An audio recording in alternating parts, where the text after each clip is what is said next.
Welcome. We're back again Sunday evening to worship in the way that we do, which is to play silly games about classic Americana. At least for this stream, we're doing "Will the Water Taste Like Wine?" We're most of the way through the game. I think we're getting pretty close to done here. I've been really enjoying it. If you're just tuning in the first time, amazing soundtrack, truly phenomenal voice acting. I kind of thought I was going to be doing a lot of it, reading a lot of the lines. And I do some of them, but so many of them are like so incredibly well acted that I'm definitely not trying to overwrite that work, because the creative team that went into this is truly remarkable. How's everybody doing tonight? Let's get right into it. So the reason I had our music going tonight is because when I loaded into the game today, we just had a bunch of like wolves and birds. I don't know what's going on with the soundtrack, why it's missing. I hope that's not an ominous sign.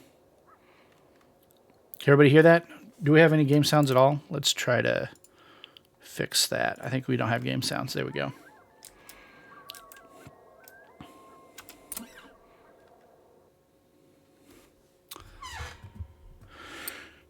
Tiny Motormouth is eagerly sharing the details of a strange tale with her brother as they loiter outside this store.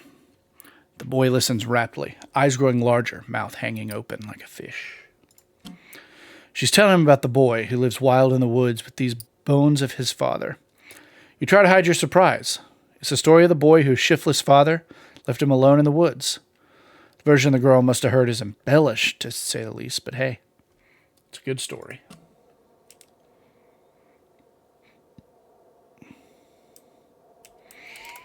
Where do we want to go? What's our goal here?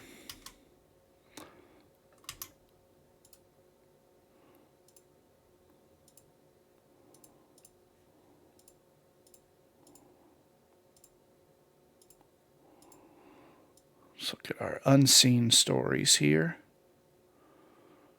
I think we move up this way and then head west straight through Oklahoma. We can come out this way. You are definitely welcome to use that language. I hate it, but you may.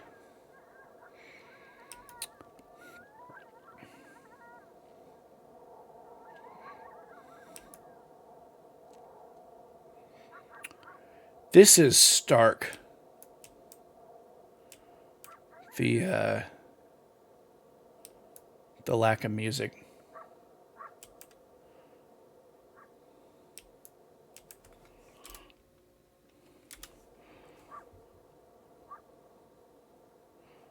I didn't mute it, did I?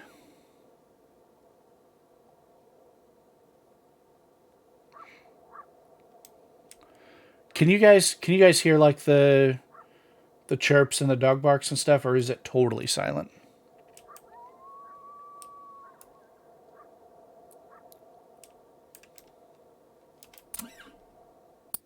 Okay. Peabody Hotel. The words adorn the exterior wall, each letter the size of a window. The lobby is upholstered furniture and gold chandeliers, but such luxury is a mere accessory to the centerpiece. A travertine marble fountain in which 5 ducks swim. You know what I'm going to do? I'm going to observe the ducks. A handsome bunch of feathered fellows, all having a nice time in the water. A bellman in a blue cotton uniform, black cane cupped in his hands, takes notice of your interest in the waterfowl. Would you happen to be here to witness the duck march? A wide smile crosses the bellman's face. Oh, a newcomer. Well, this is a little ceremony I introduced. Every day I march these babies into the elevator, all the way to the roof. Then I march them back down to this fountain. Yo, are these eating ducks? The bellman gestures toward the closest duck.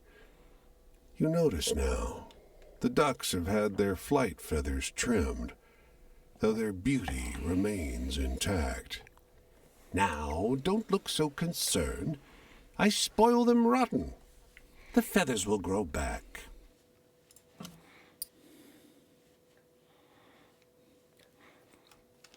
The bellman taps his cane on the marble. Right away, the ducks honk up a frenzy and hop out of the fountain. They beat the water out of their wings and waddle toward the elevator, guided by the bellman's cane. Magnificent. What sweet, gentle creatures. That was a whole new story. I'm glad. We don't need any money. I think we're good.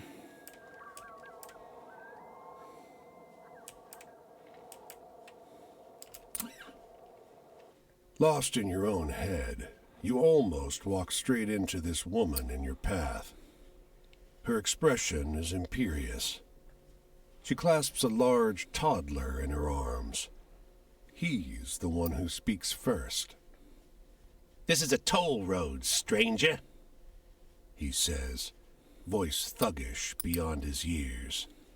30 cents. Look at me, the toddler orders.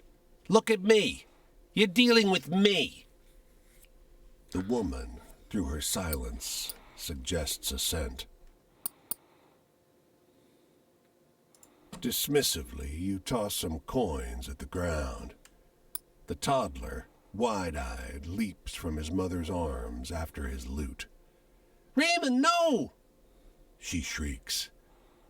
Raymond hits the gravel and shatters, sending porcelain fragments skittering over the road.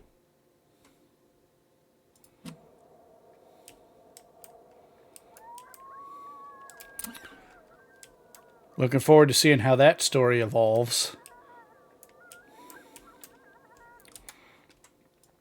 Because that was wild. Weirdo baby Muppet that explodes when you give it money.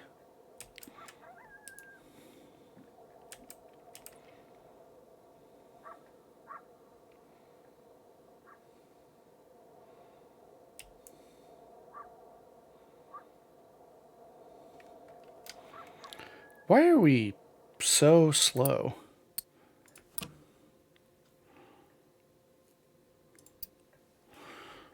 Okay. Music should happen someday. This office is trashed. There's papers scattered in the street, glass missing from the windows, and 6 men in paint-smeared clothes tracking mud all over the floor. One calls out, "Hey, you looking for Baker?" "Well, let us know if you see him. He says he's too broke to pay us for the last job, so we're too tired to leave his office." The thought strikes him, and he holds up $1. "You got time to get us lunch?" Halfway to the sandwich shop, 2 cops stop you. They fish the $1 out of your pocket, plus a little extra.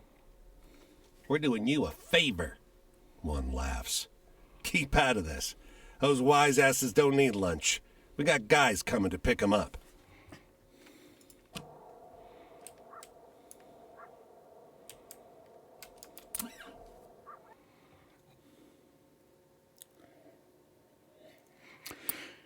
It's a first communion, looks like, and the photographers are struggling to keep up with the flow of family photos outside the church.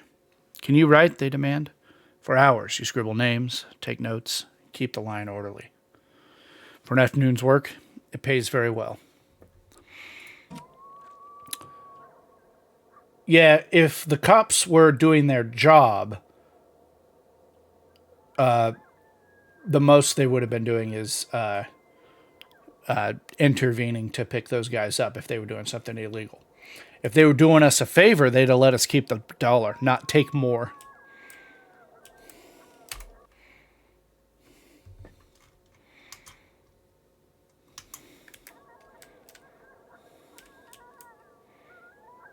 But who am I?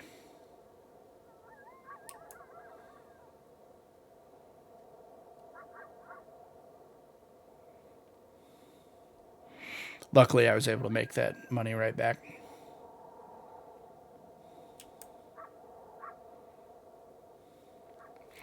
Maybe when I cross over into Oklahoma, the music will restart.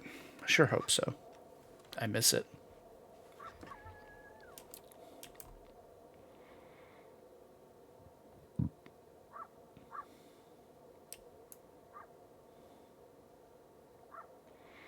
Oh no. I'm tired.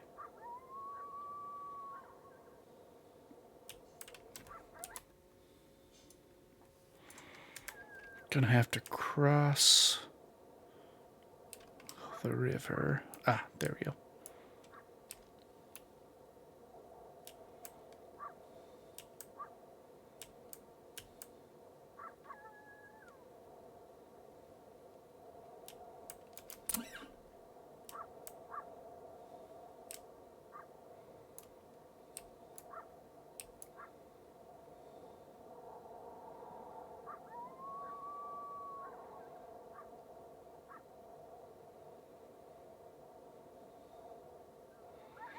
Man, this is quiet without the music going.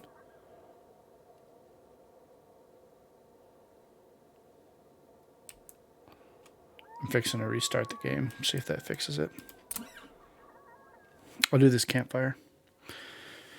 You spend a while in the cool shade at this gas station. You notice 3 kids sitting beside their family car, while their parents argue loudly with the cashier inside. The children seem embarrassed. You see the oldest brother lean over and distract his siblings with a story. He starts telling them a story about the farm dotted with scarecrows, made from the corpses of dead men. You realize almost instantly that he's telling a new version of the tale of the scarecrow possessed by the ghost of a vagrant, but with new, exciting, over-the-top details. When the parents come stomping furiously out of the gas station, you make yourself scarce, missing the ending of the boy's new story. But the part you heard is definitely easy to remember. It'll stick with you for a while.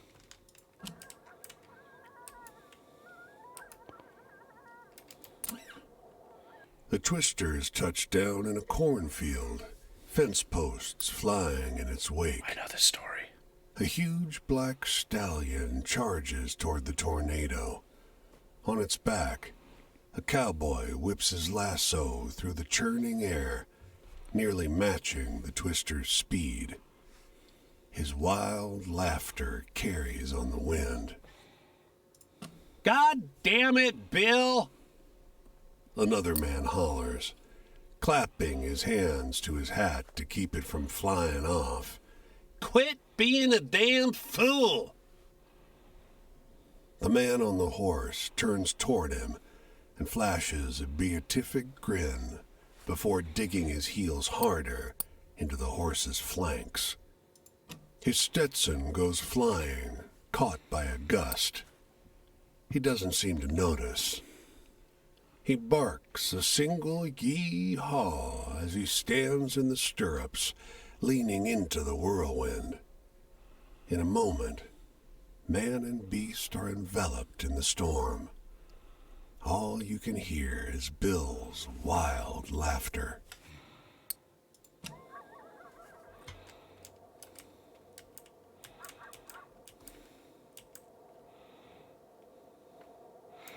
God dang it, Bill.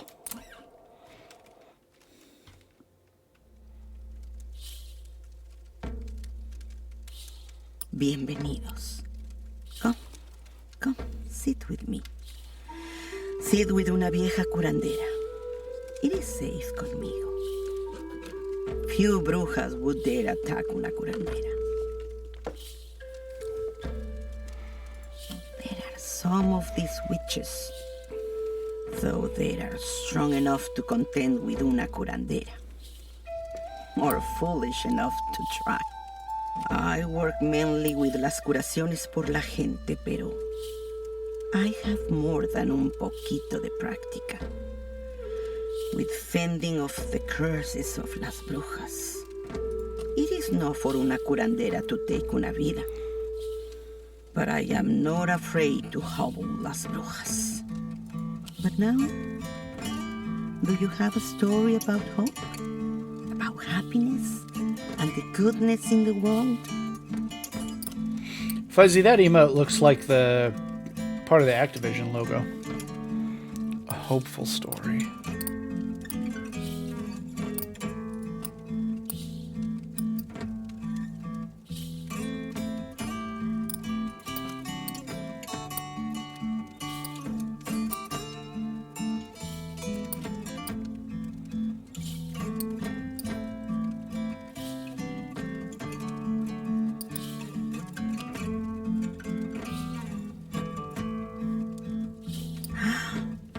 Corazón, that was a good story about family. When una bruja completes her pact with el diablo, she forsakes la familia that gave her life. It breaks una familia to lose a daughter to the way of las brujas. Una curandera strengthens her community. Y las brujas, they become jealous. Oh, please, tell me a story sobre la esperanza and all the good in this world.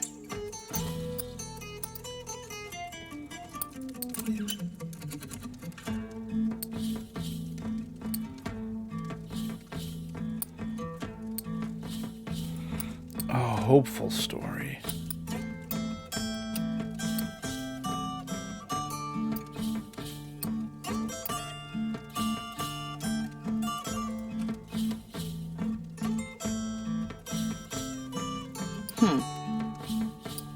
I don't think we share a sense of humor.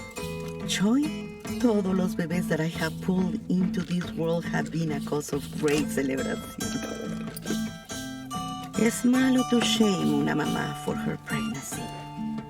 It harms the innocent baby. Only las brujas are worse than una persona who think ill of a pregnant woman. Do you have any frightening stories? Have you seen the work of las brujas on your travels? Frightening story.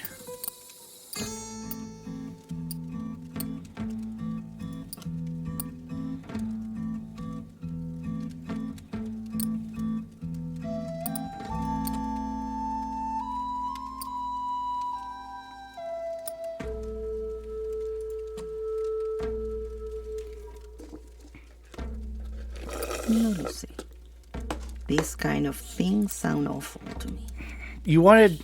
Okay. Freedom. When I heal, I give freedom to others. So my calling to be una curandera, it is all about freedom.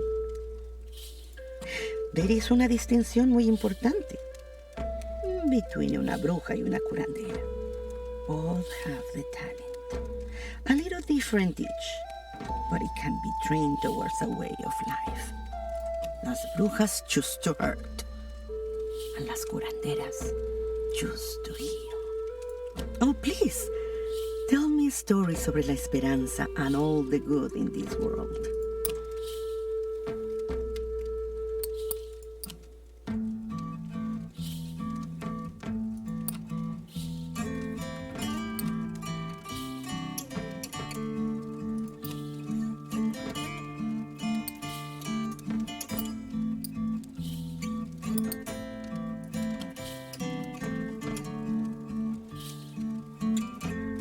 What a good story.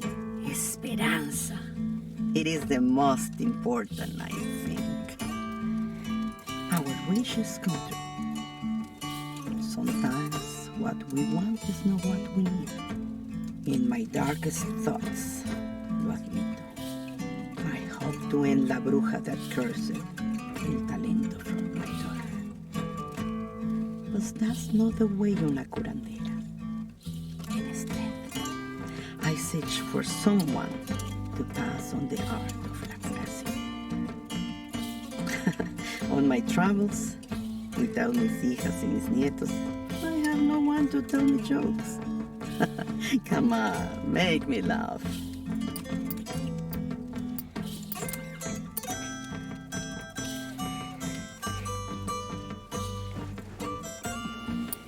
Oh, what a story, but It's kind of true. Past. Mis niñas, they did not have the gift for las curaciones. But still, I taught them a little so that they could care for their families. My youngest, she was so eager to learn, but las brujas' curse keep her from the simplest remedies.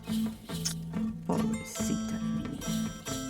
Ay, estoy cansada. Very tired. Always I am alert for a woman with the talent of la curación. And una bruja intent on destruction. It is a hard life. So much responsibilidad. It wears on an old woman. The journey take me this way next. Where will you go? I hope we will meet again. There is more I would like to tell you about the life of la curandera. I have a theory. One, thank God the music is back. Whew.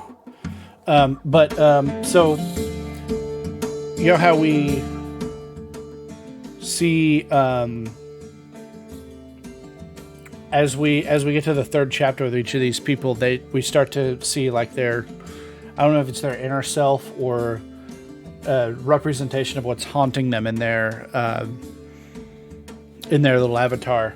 But I suspect that they are becoming more and more aware of what we are, as well as as they hear more about our life as well.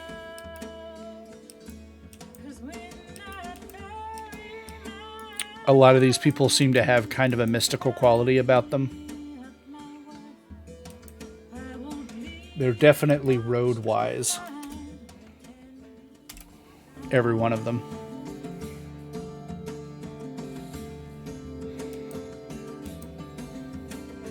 You have the wisdom of a long, hard life, even the kid.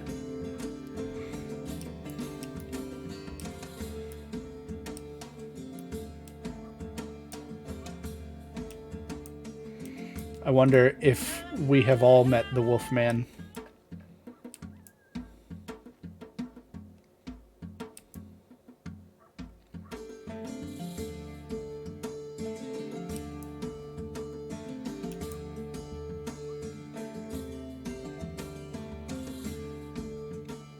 What do you guys think?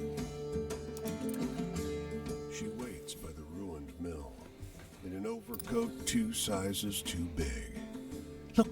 Look, over here. Look at this. She yells. This only happens once every 10 years, for Christ's sake. She grabs your hand, and you both look at the black gear rolling west to cover the sun. Steadily, the darkness draws across the sun until it is almost total. She clutches your hand tightly. I've never seen this before. I've never seen this. The sun, obscured, throbs and expands, raging against the night. You know it's dangerous to do that. You avert your eyes and make her do the same. She looks at you, out from under the brim of her hat, with wide eyes, deep and dark like black buttons in her brown, weathered face. The cast of shadows rises up her body. She closes her eyes and nervously kisses you. Just lightly, her lips slightly wet and barely parted. Her hand touches your cheek. She softens, widens. The darkness blacks out you both. That got horny real quick.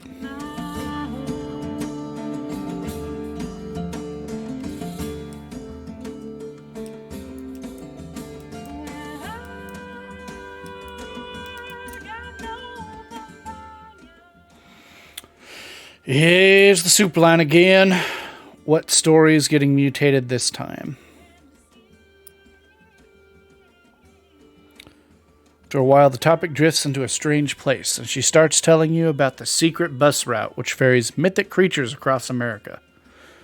You recognize it as a story about the bus, which only lost souls can see, but way more outrageous than your version. You tell her your version.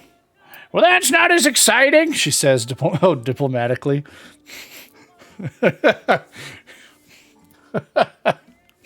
I mean, it sure sounds realer than what I heard, but I think Toby likes mine best.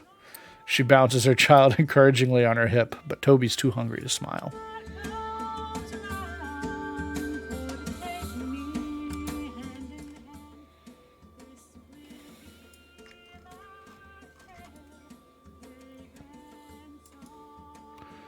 It's not going to be long before I start training everywhere.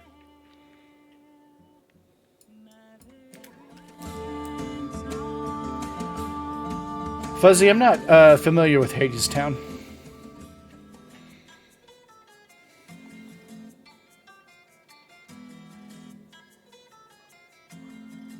Hades nuts.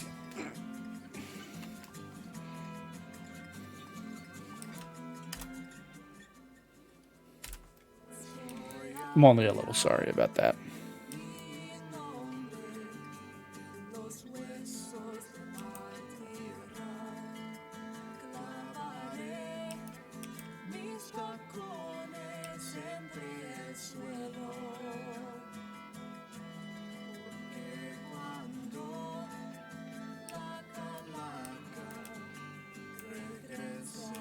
I am too. I'm a little sorry.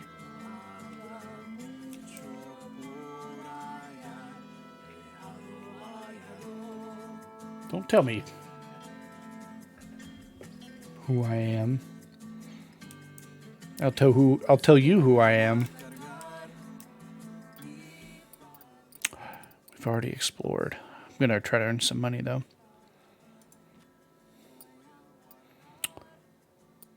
We've been looking for work a lot. I'm gonna panhandle. You sit down across the street from a Catholic church. The bulky building behind it looks like a school, but the kids don't congregate on this street, so no one comes to chase you away from them. You get a couple coins before lunch, but it gets slow in the middle of the day. At noon, the bell rings up in the church steeple, followed shortly by the school bell, echoing through the maze of outbuildings. A minute later, a door pops open and a nun starts crossing the street towards you with a tray in her hand.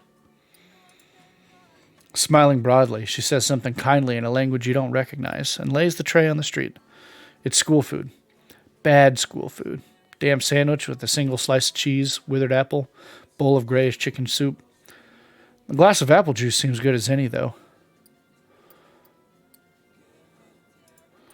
You try to demur. She doesn't understand. You push the tray away with a finger and nod and apologize. She pushes the tray back, worry creeping across her face. You turn your head away and stare into the middle distance, lips clamped shut. The nun shuffles over to enter your gaze. You turn your head the other way. This goes back and forth for a few minutes until she turns and runs back into the church. Moments later, another nun pops out. "You want food or not?" she shouts. "No thanks," you say. "Well, okay, I guess," the nun calls back. She goes inside. You don't see a single additional nun for the rest of the day. No one comes to collect the tray either.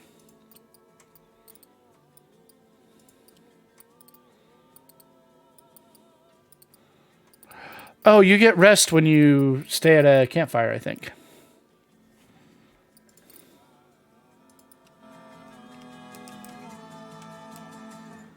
That would make sense.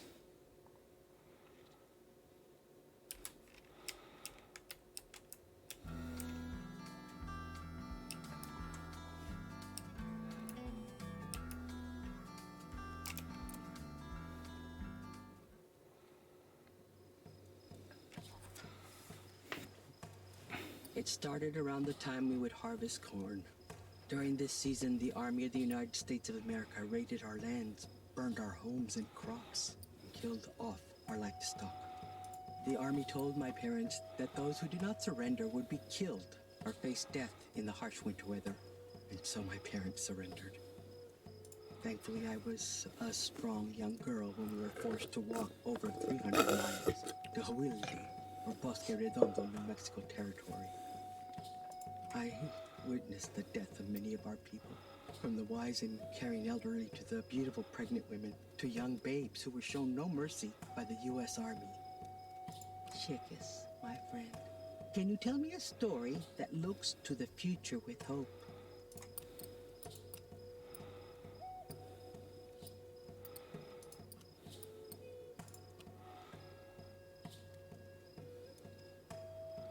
The Dingle are like that too.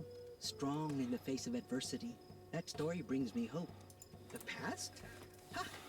They say time heals all wounds. But what about the trauma and harrowing memories from the long walk to Huilde that will be passed on to our future generations? Chickas, my friend, can you tell me a story that brings strength to those who hear it?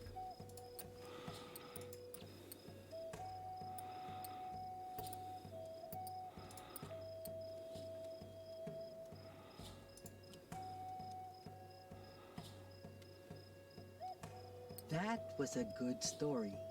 It pleases me to hear about people taking strength from each other, or from the land, or from themselves.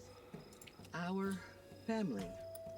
My sister was just an infant in those days. My mother had lost so much weight on the trail. Every day, I pray that one of the Pueblo tribes found her and took care of her. Maybe her dancing and song brings them the most vibrant corn on their side of the soup still. I have an idea. Maybe you can tell me an exciting story. Some kind of adventure?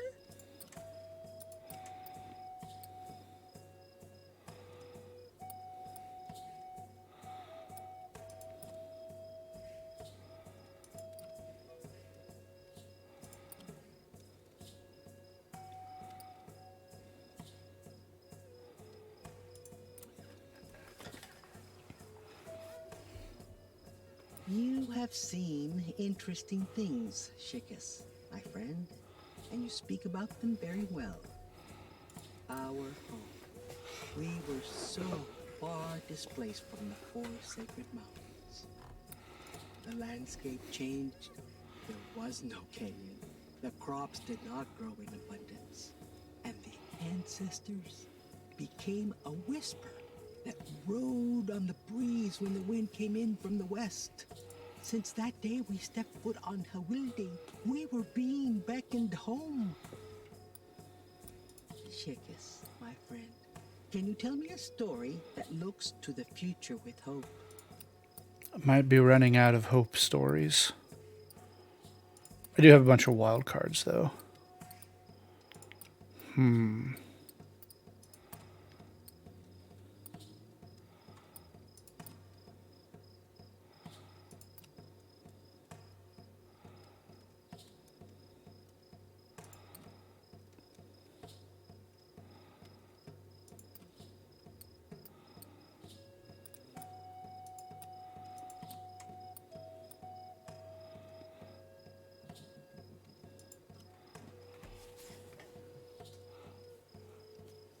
The Dinka are like that too, strong in the face of adversity. That story brings me hope. Faith?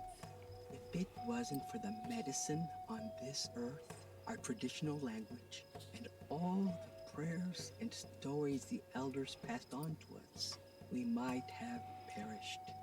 Knowing that I was a living, breathing creation story has kept me alive in the face of dread and doubt. Shikis, my friend, can you tell me a story that brings strength to those who hear it?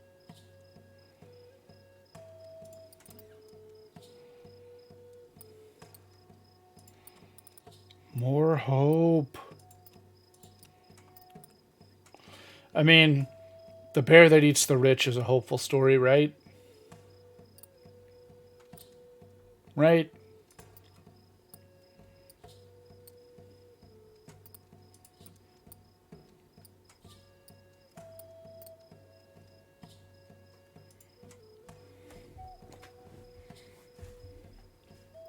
That was a good story.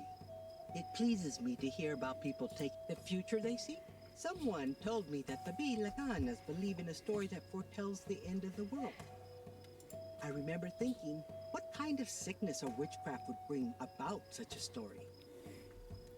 And now, the sun is rising. I must prepare to leave. I have a long walk this way. Tonight I wondered, what memory do we carry in our blood? What will be passed on to our children through the power of witnessing and feeling the harsh flecks of humanity like sparks from a fire landing against the skin? I am left wondering what will become of our culture and our people once this cycle of inhumanity has run its course. We sing our way through it and look to the holy people for strength and protection. There is an overwhelming vitality in our songs. What songs help you to heal and persevere, Shikis?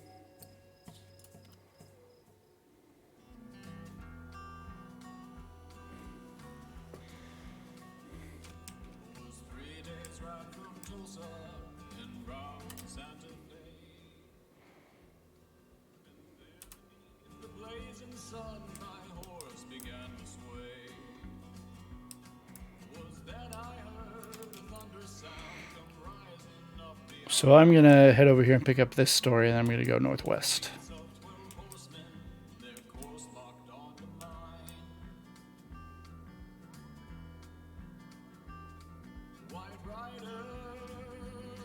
White Rider.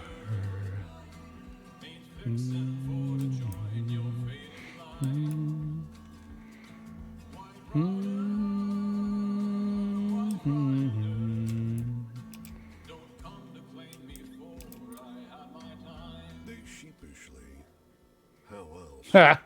approach the edge of the water and lap at it.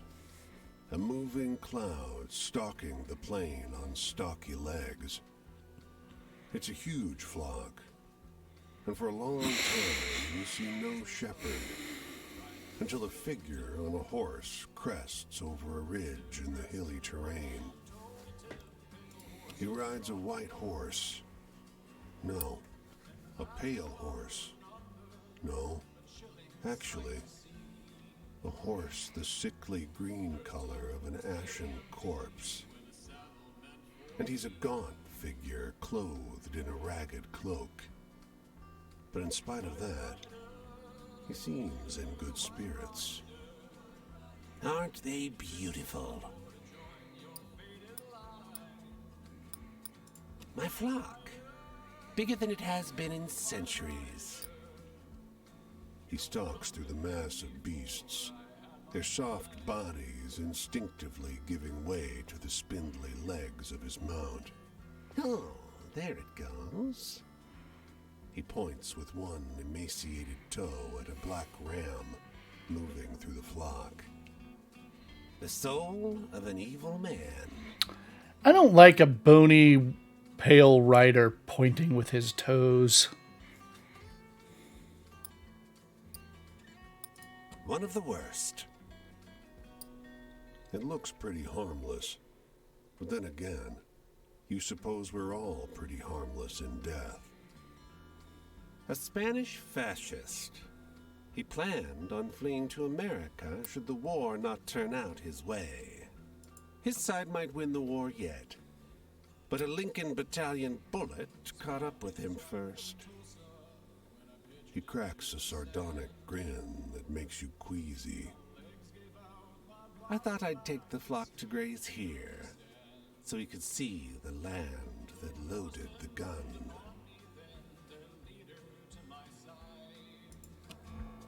He said, son, I think the time has come to saddle up and ride. So, was that Jesus?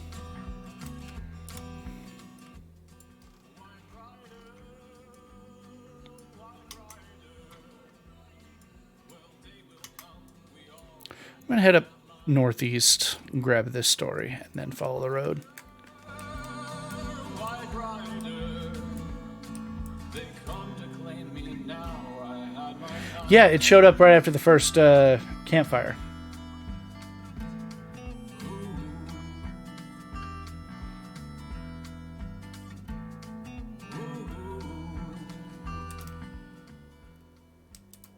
Oh, I had my time.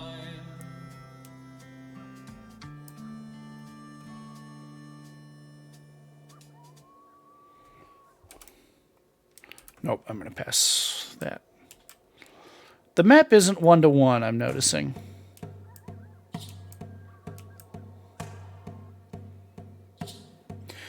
Fuzzy, it could be the coming avatar of Vishnu that rides a white horse and brings about the end of this age.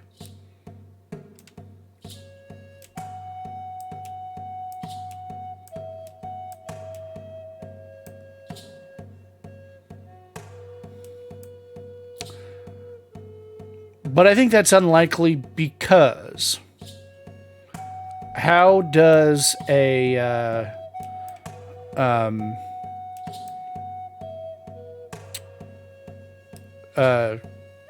story about the avatar of Vishnu make its way to America in this time period?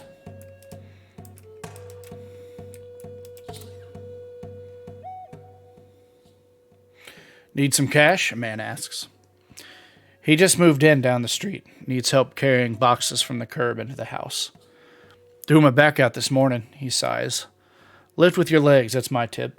You take his advice, and he pays you well.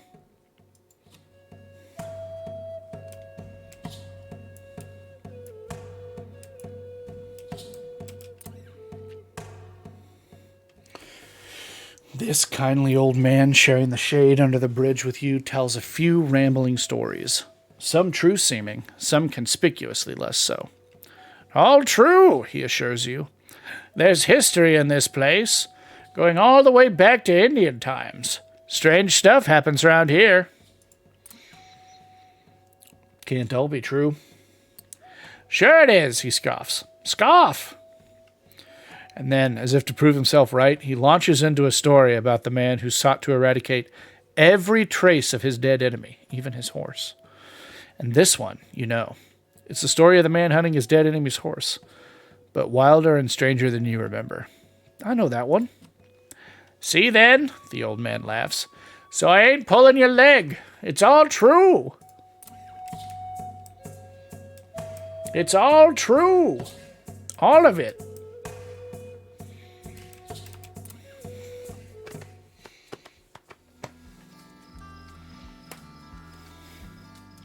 Hey, good to see you, amigo.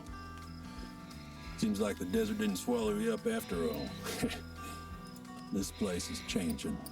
You ever see those big clouds rise up over the San Andreas? That's where the ranch was. They say the bombs they were testing turned all that white sand to green glass. Oof.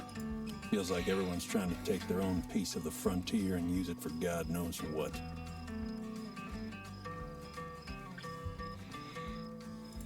All that land, fenced up, shut down. Signs reading, keep out, no trespassing, turn back, get lost. The longer and farther Poncho and I ride, the more barriers we seem to come across. What good's a cowboy without an open range? But anyway, you know some funny stories, right?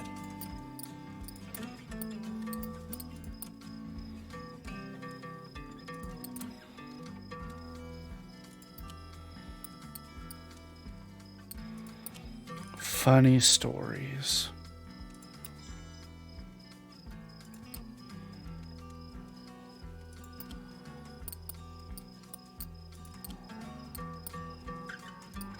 I might not have very many funny stories.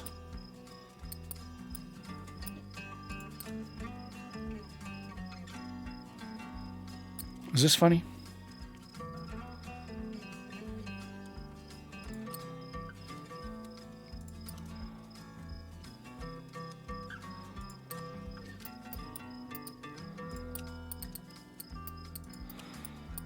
I'll try it.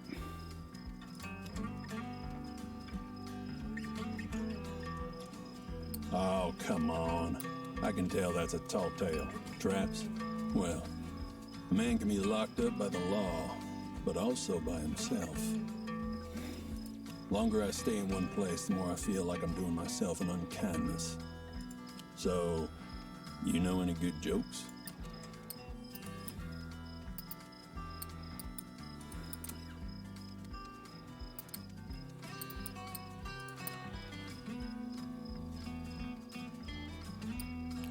Start using wild cards.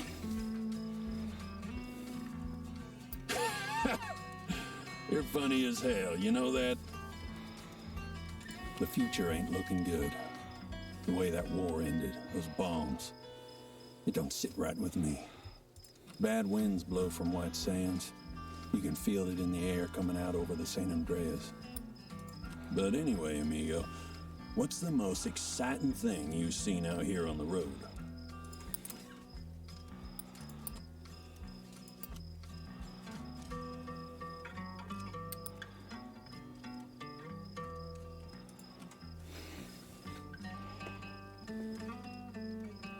You trying to scare me?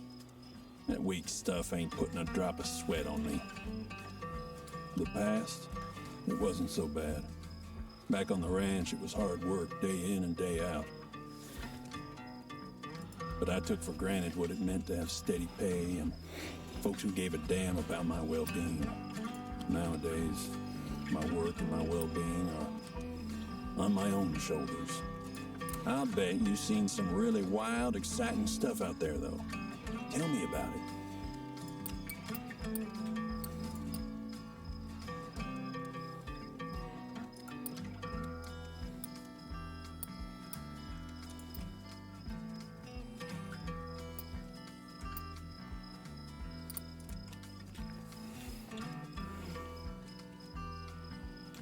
You live an exciting life, amigo. Yes, got it at the last minute. Oh? A lawman don't like it when you tell him you ain't got a permanent address. Too many folks think a home is a building. For me, it's where I lay my head when I get tired. So, you know any good jokes?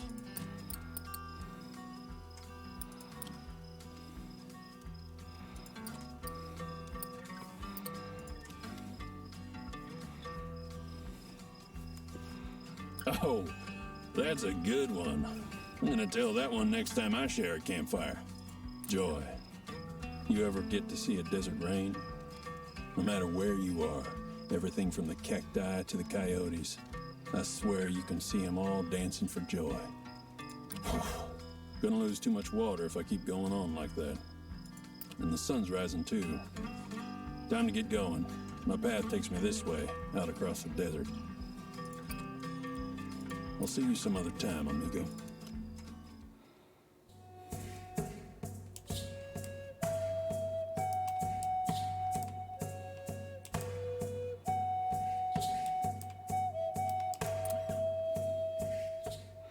The waitress at this diner is sharing an outlandish tale with one of her regulars. Heard it from my sister-in-law, she says. It happened to her daughter's friend. It's true. She notices you listen. You heard of this one before, Shug? She regales you with a story about the bear that roams the Northwest seeking out the guilty. Halfway through, you realize it's the story of the bear that eats the rich, but highly embellished. What do you think about that? The waitress exclaims. Sure is, she agrees. Every word of it. Oh, heck.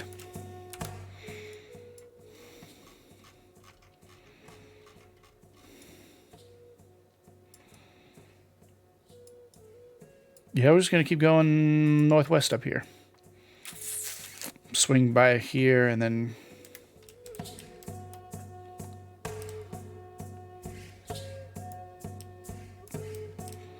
Okay, there is a crossing over there.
Is it on the other side of this mountain here?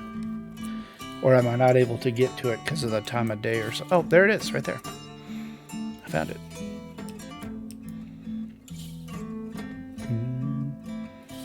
Oh, no. It's right here. That's probably like money or a nap or something. An excitable man in dirty suspenders waves you over to a cave mouth. Partner, do me a favor, friend. Can you, inspect that cave there? Got 2 bits with your name on them. The cave interior is nice and cool. There's a whole bear hide, treated and tanned, lying on the ground. It'd be a good spot to rest for a time, if not for the human skeleton.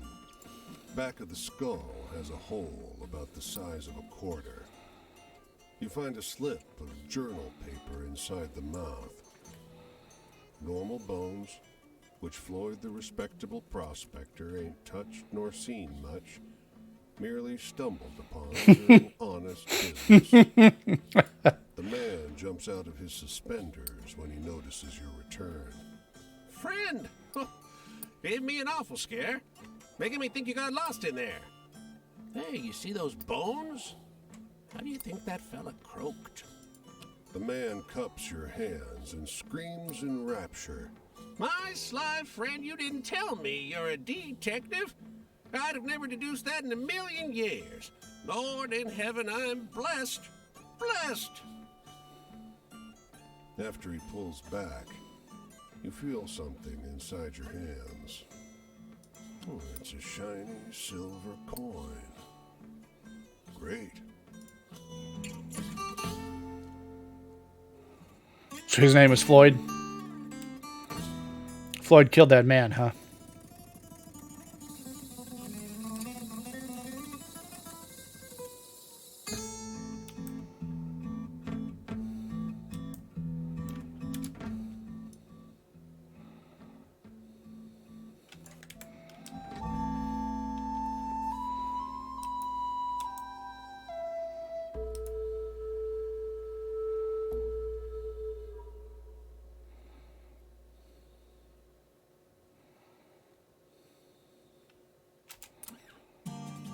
He's parked his car by the side of the road. A luxurious black thing, waxed so that it mirrors the stars in the sky overhead. The desert dust doesn't seem to stick to it. You find the driver, alone, retrieving something from the trunk. Well, what's it look like I'm doing? He asks, as though it's obvious. He doesn't sound like the Okies driving on the road west. He has the cold tones of an educated New Englander. The pointed feet of a tripod dig into the coarse sand, hoisting his telescope heavenward. Not the stars, friend. His tone is outwardly irritated, but unable to mask his glee at correcting your misapprehension. Looking for a planet. There's a ninth one, orbiting far beyond Neptune. Ha!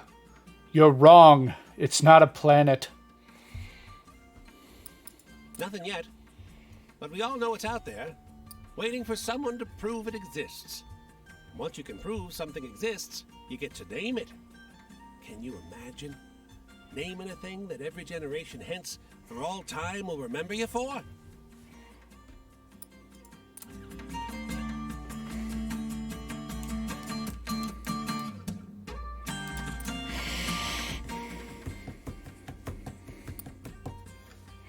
This man can barely wait to get through the pleasantries before asking if you heard this story. 110% true, he says. I heard it from my nephew, and it happened to someone he knows well. Mormonia, the planet Mormonia. The man launches into his telling. It's polished. He's obviously done this many times before. He tells you the story of the girls who search for haunted houses. You recognize the bones of it from your experience of the two girls in the haunted house. It's been embellished in the interim, though. Afterwards, you thank the man and move onwards. You have to remember that version, even if it's not quite what happened. It's a good story.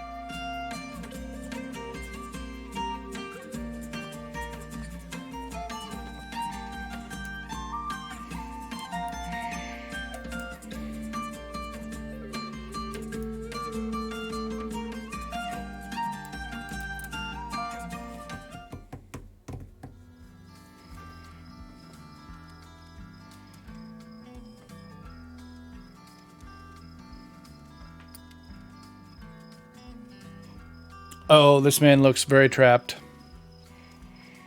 What's holding him down? Keep moving there, stranger. You wouldn't want me to... Oh, it's you. Sorry about that, amigo. Been quite a while. This desert sun will bleach your memory. Raymond Edward Dawson, or Riding Ray. It's all over the posters now with a hefty sum attached to them. I'm going by Will now. This here's my new horse, Ghost. Couldn't stand seeing those damn fences no more, so I started cutting them. Landed me in the clink a few times, but I got good at cutting through there, too. I'll bet you've seen some really wild, exciting stuff out there, though. Tell me about it.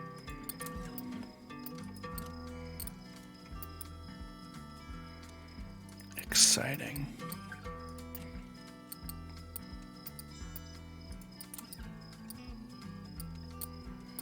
A thrilling story.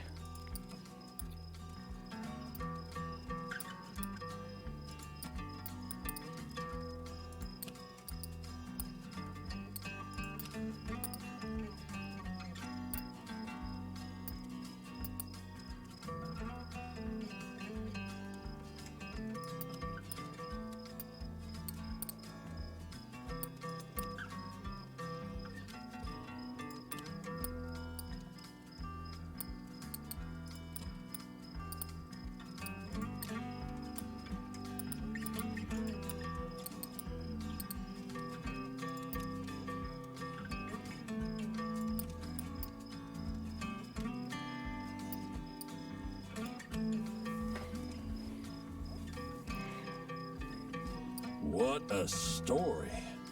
Man, I never go bored sharing a campfire with you. Folks say that the desert is deadly, that it kills. But it don't. It just doesn't care if anything in it lives or dies. It keeps on existing, no matter what. And pays no mind to the human drama we've brought upon it. So, you know any good jokes? Funny joke.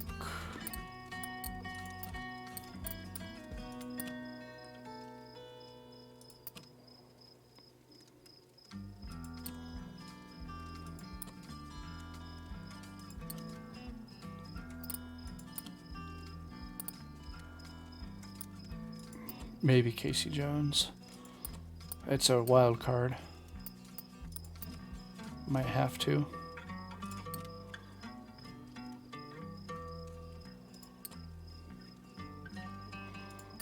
Yeah, I don't have any funny stories here.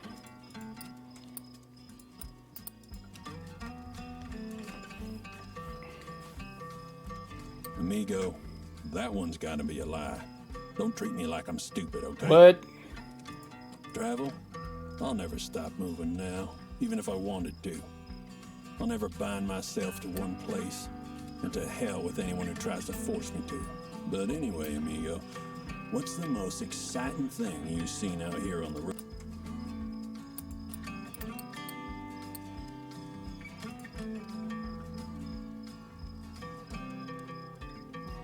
Damn, amigo. Ain't the world hell enough already? Damn it. About sorrow. When I see the desert tied down, cut up, priced, and sold, I feel it as sure as if it were my own self. Like how it felt in that cell when those sons of bitches came round, bored, looking for someone to beat on. But anyway, you know some funny stories. I don't have any funny stories.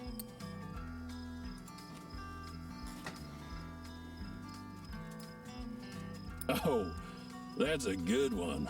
I'm gonna tell that one next time I share a campfire. Didn't quite get there. Can't trust no one out here. Now that I got a bounty on my head, all I can do is get to a place where my face don't mean nothing to nobody. I'll bet you've seen some really wild, exciting stuff out there, though. One more chance.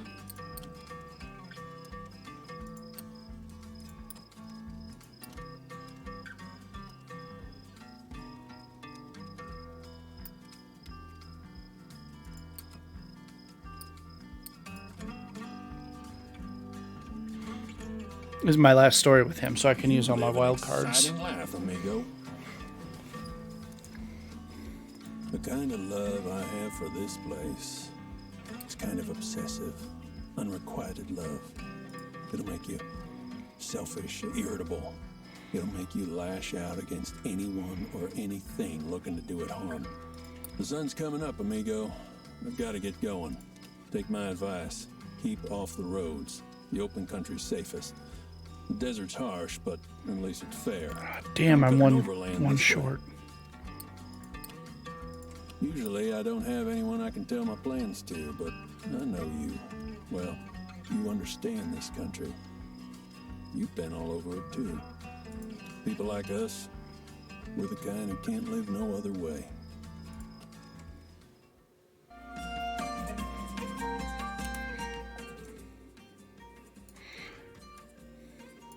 All right.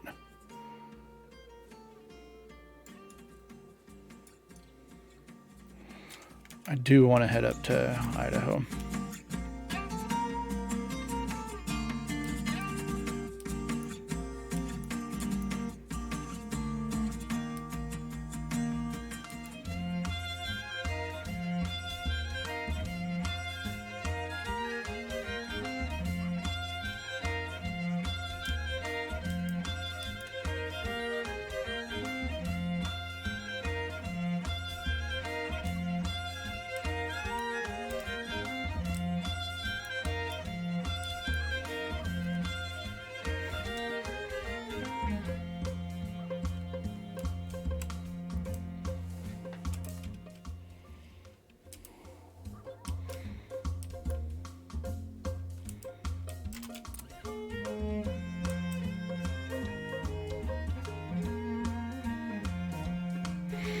Hell yes.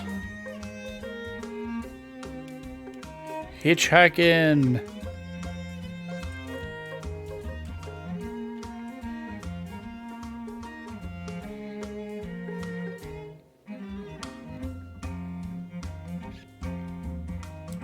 Oh, they're done.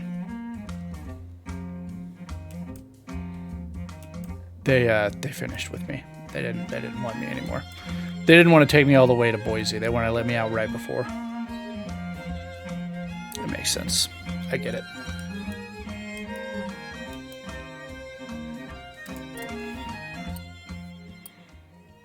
People throng the fair, filling the air with laughter and chit-chat.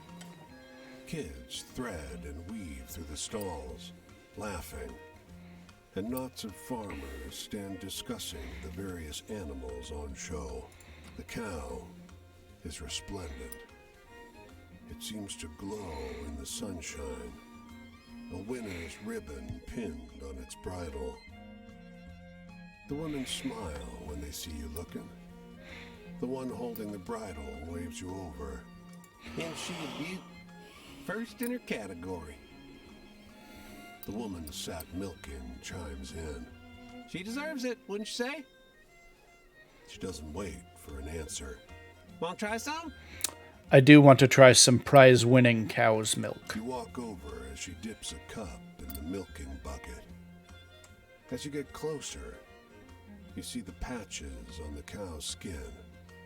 Thick, irregular clumps of scales. The woman holds out the froth-laden cup. Are they lying? Not afraid to die. The milk is thick and slimy. It tastes meaty. Now your lips have parted the white froth. You see the liquid has a livid purple color, like a bruise. One of the women giggles. You have a mustache.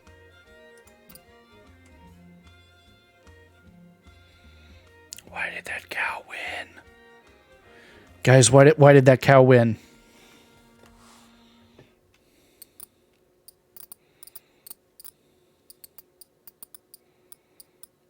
I don't think I need anything else.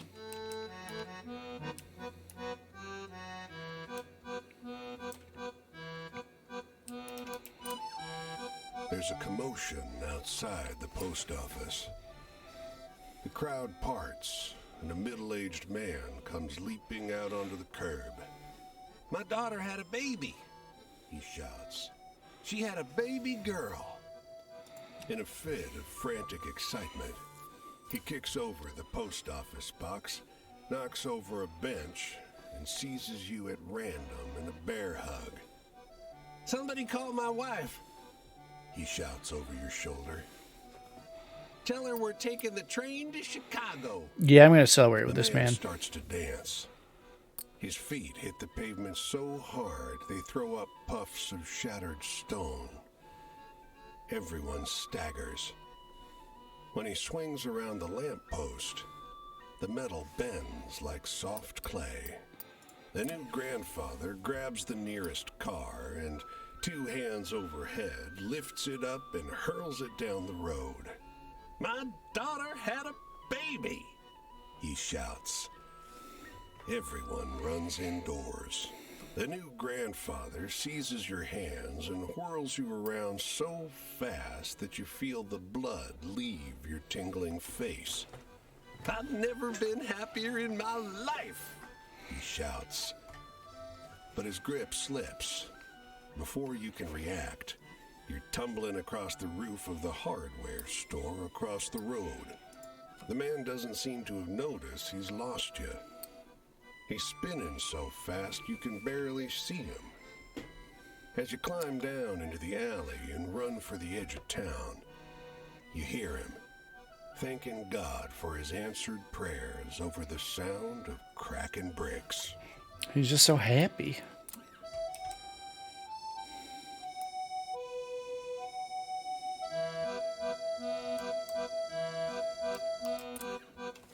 This boy is capable of some intimidating eye contact. He holds your gaze long enough to make you squirm, and then mercifully breaks the silence. Do you like riddles? He has a dull voice. Lovely and round, he says. Oh, he's jumping straight into it, huh? I shine with pale light. I am grown in the darkness. I'm a lady's delight. What am I?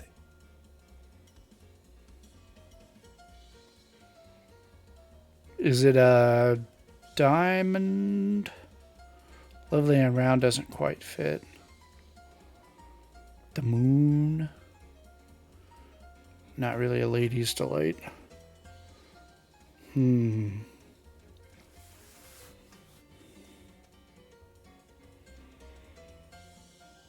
Oh, duh. It's D's nuts. No, not a fish, idiot. So much for your prize. He softly pats the pocket of his overalls, oozing smugness. Apologies, Bartleby, he says, as some shape writhes inside the denim pocket. You have not bought your freedom today.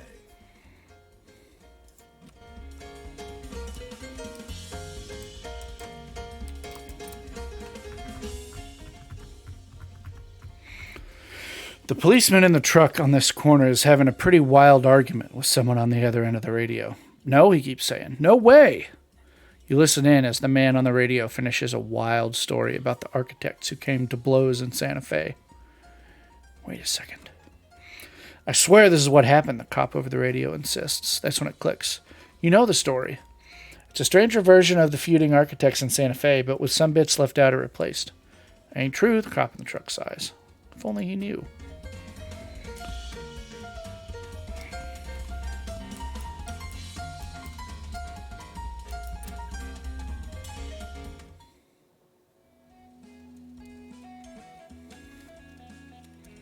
Well, hey, groovy to see you again. I guess I spilled it all about my childhood last time we talked. If you want to hear about the good old days and the hate, I can tell you something about that maybe. But I want a good story in trade. I share, you share, dig? So anyway, I dig. Got any good ghost stories? Anything scary or weird? Ooh, I got some ghost stories. A scary story.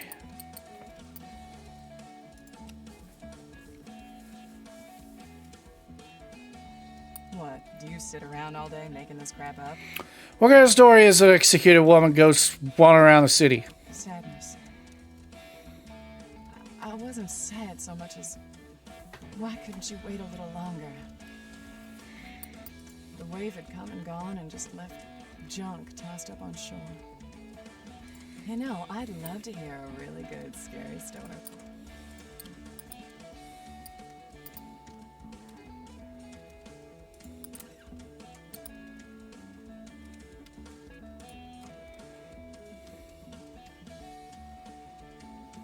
Oh, wow, that's scary stuff.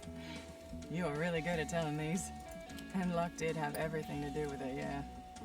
Maybe it was the only time that could have happened. Maybe the stars aligned just right. And I have to believe it's possible. That we can all get along and love one another. It wasn't just luck. Anyway, you got any good, hopeful stories about the world becoming a better place?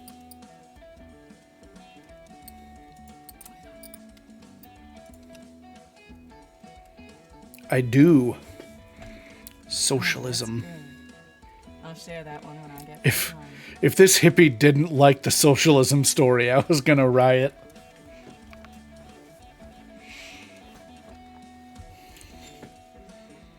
Talking about faith. Yeah, it was supposed to be a place of trust. It used to be, they tell me, you'd show up and there was a place where they'd find you a couch to crash on. Just strangers helping strangers, so much faith in each other and the things they believe. A few years later, none of that was left. So anyway, got any good ghost stories? Anything scary or weird?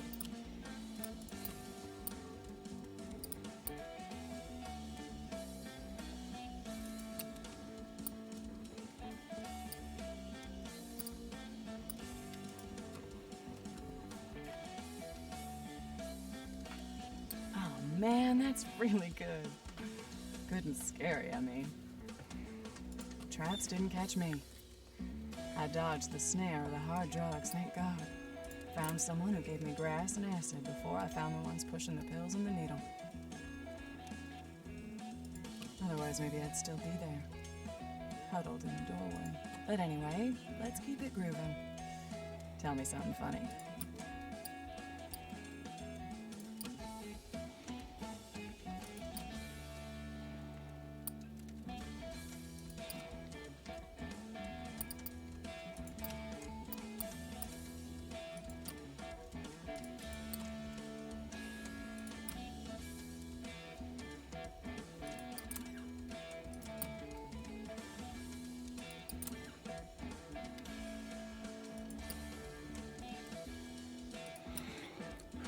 You know, I've got her past, and I've never used this story because I don't know what to call it. So I'm going to see if she gives me a clue. I know I'm failing this one on purpose. Huh. Sounds like some kind of done movie. And leaders. No one was in charge anymore. The diggers were gone, the switchboard shut down. Owsley closed up shop, the airplane took off, and the beings weren't anymore. Here's a few lost souls wandering like ghosts on the phone. I hope that was an interesting story. I don't have a lot of people ask me about what the hate was like. Maybe they feel like they know from the news, but they don't. I bet you have a lot of stories like that. So you're gonna have to tell them to me next time, okay? Where you heading? Hey, next? that's where I'm I'm going. catching a ride this way. Look for me, all right?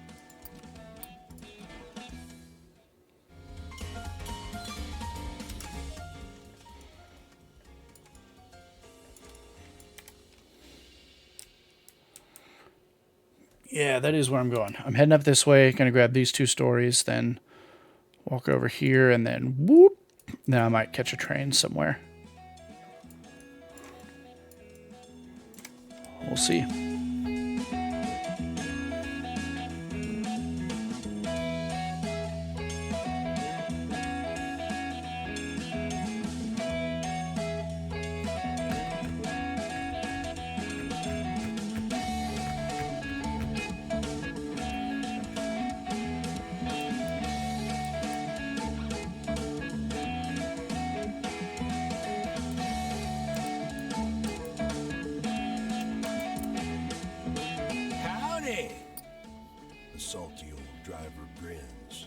showing off his remaining teeth.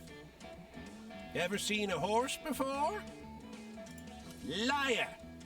Else you'd have noticed that Scott here is a purebred spotted Appaloosa. Very rare. Scotty's great-granddaddies came to this country with El Conquistadors. My family's kept that bloodline pure ever since. Wipes away a tear. So now what do you have to say about my horse? Nice horse. Heck of an understatement. Go on. Give Scotty a scratch behind his ears. Hesitantly, you brush the horse's mane. He promptly jerks around and bites you. The driver's incensed. Where'd you learn how to caress a horse? The man who left his very special horse.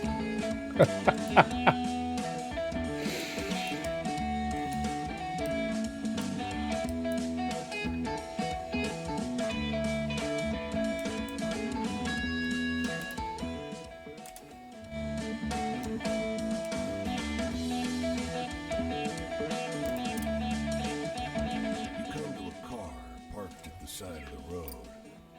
Across the road, some children loiter. As you approach the car, their gazes make their way to you. Hey!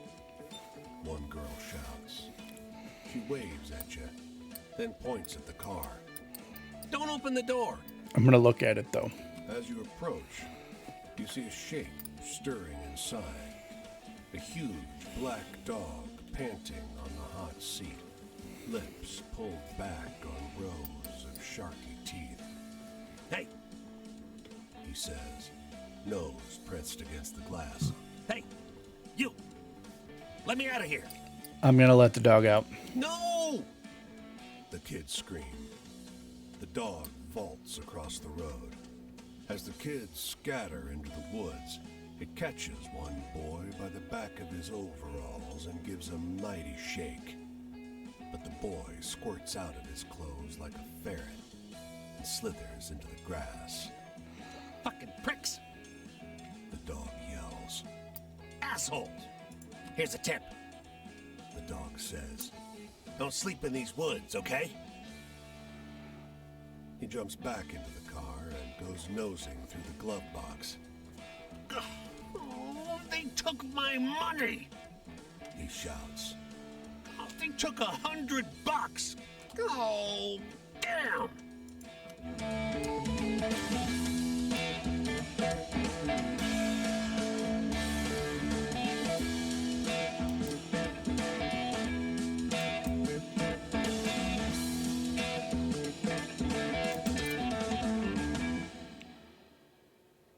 Field hands are sitting down to share a meal on long tables. One of them sees you loitering near the barn, winking.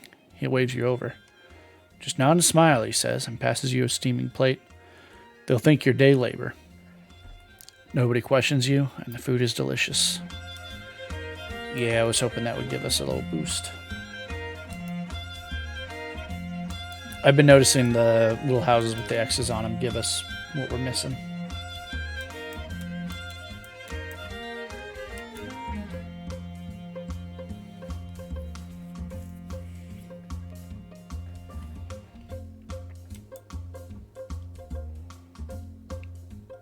Spokane.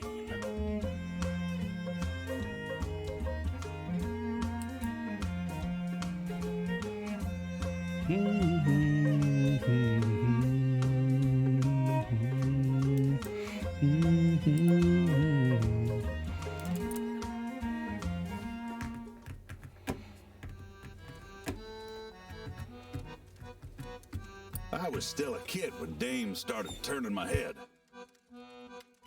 Long gams, gleam in her eye, all dolled up, and I was done. Long gams? I didn't know how to talk to a dame. I was a boy, play acting as a man. But when I indulged in a little liquid courage, I was off to the races. But you tell me, what's the wildest thing you've seen on the roads out here? Anything good and exciting?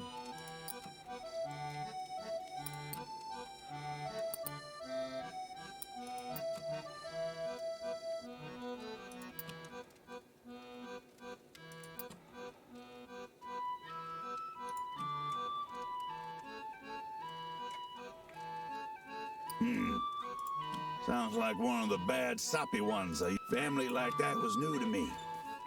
Never wanted to be a daddy on account of my own. But when Louisa got in the family way, I ain't never been so excited. So I miss them blood-pounding adventure stories. You got any like that?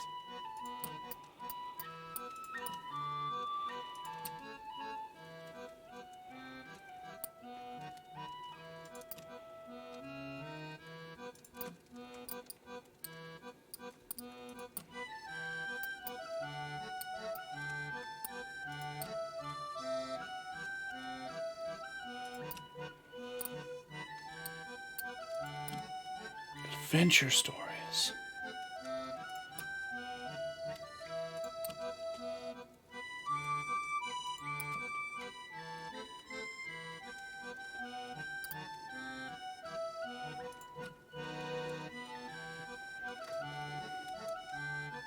Well, fear is cheap.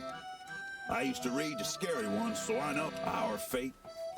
We could have been happy, me and Louisa, but maybe it wasn't in the cards. Maybe my hand was dealt the first day my daddy came home after a few too many. Just a sec. So I miss them blood-pounding adventure story. Do I have any adventure stories? Just gonna have to use my wild cards. That's the kind of adventure that sticks with you. Joy? Well, seeing a doll smile when she sees you? Not much better than that. Especially if that doll's Louisa. But you tell me, what's the wildest thing you've seen on the roads out here? Anything good and exciting?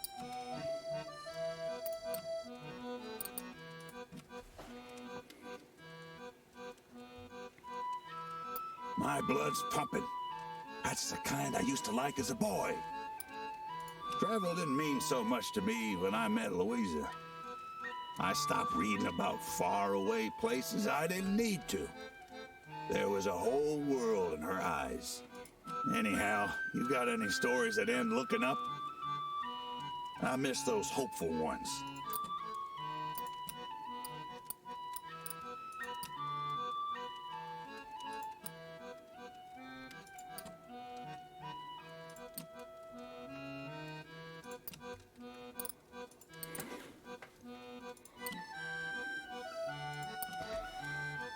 A hopeful story.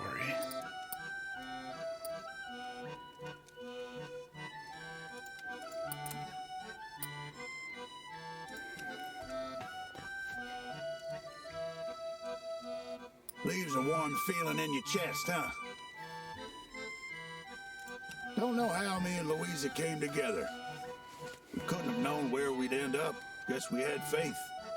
Her and me and her. Well, here's the sun. Gotta get going soon. All this talk makes me think about my girl. Before our daughter, I never knew what it was like to have a life depend on mine. But once I held my baby girl in my arms, I finally learned my daddy's lesson. What about you? What lessons do you learn as your life goes twisting along? I don't know if I want to hear the rest of that man's story. It's gonna be sad.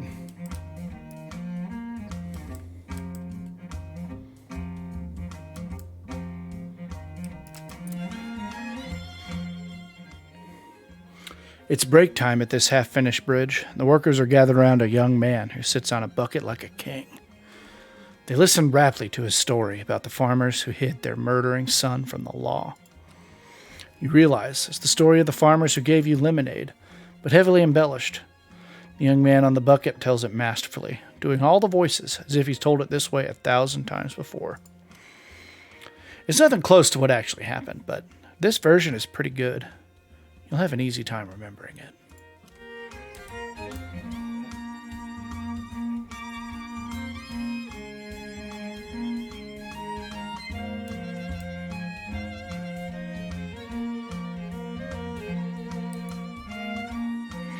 If I remember, that might actually be converging closer on the story as it was truthful, because we showed up on their house, on their property, and they were like, here's some lemonade.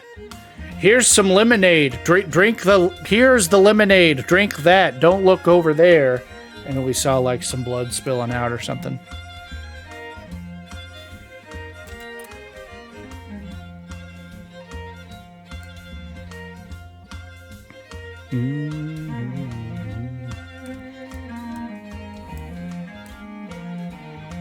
I just got out of that car's way as though it was going to hit me.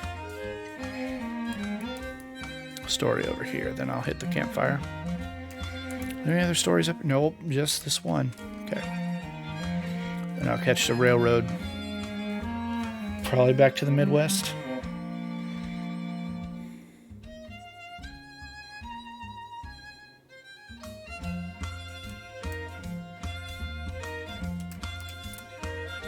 An older, portly man stands on the street corner, fixing a look of refined disdain on everyone who walks past.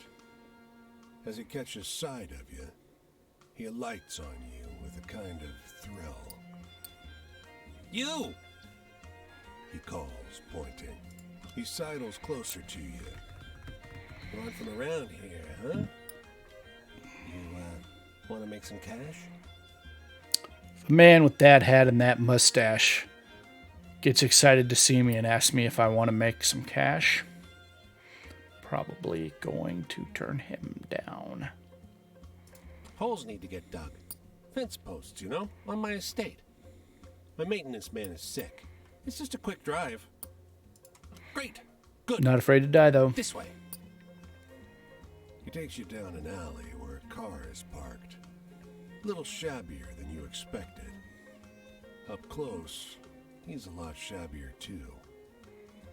He draws a pistol from inside his jacket. Give me everything you got. Not afraid to die, though. You think this is a fucking joke? He hisses, smacking you with the butt of his gun. As you fall, you hear the car's engine start. It peels off as you get back to your feet. You watch him just barely avoid clipping a dumpster as he speeds out of view.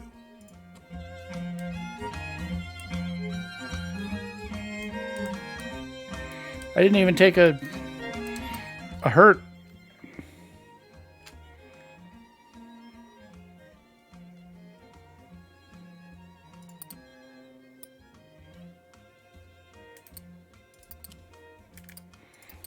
Oh, I can go all over.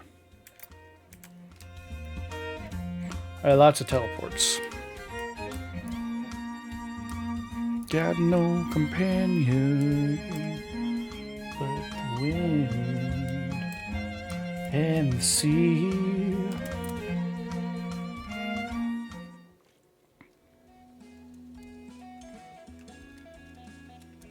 Hey, long time no see, fellow traveler.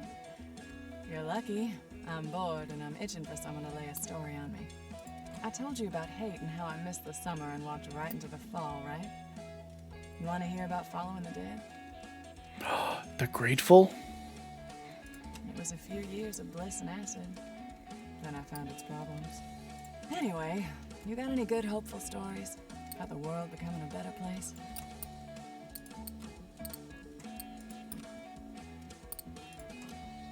She's gonna love this one. I can tell.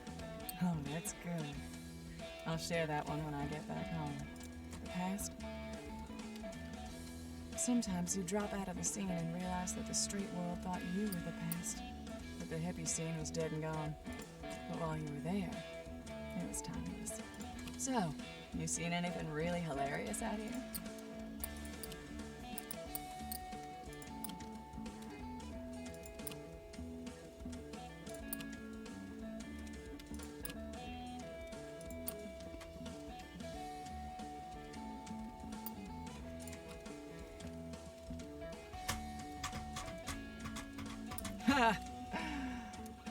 You got a groovy sense of humor, stranger.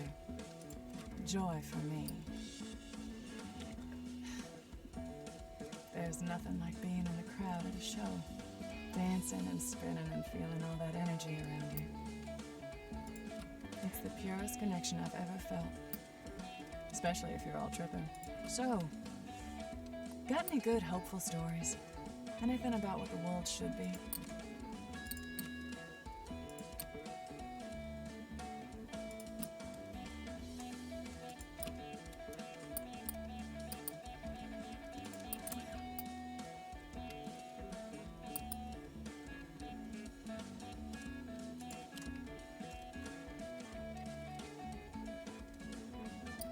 Oh, that's a good one. You gotta tell me more about those folks sometime. It was like a portable heaven that packed up every few days and moved on.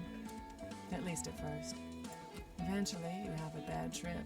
Your van leaks, you don't get tickets for months, your friend gets stabbed. Oof. The grass ain't greener, and the wine ain't sweeter. But anyway, let's keep it grooving. Tell me something funny.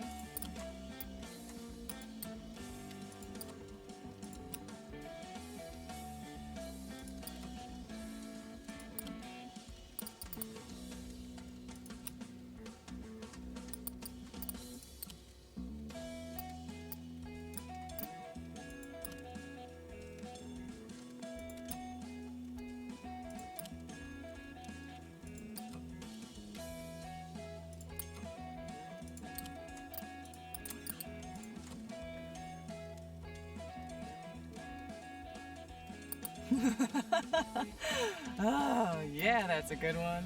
Travel was a big part of it, yeah. Always, constantly on the road. Town to town, show to show. Sometimes the band would take a few months off, then you'd crash somewhere for a bit, work some gigs. So anyway, got any good ghost stories? Anything scary or weird?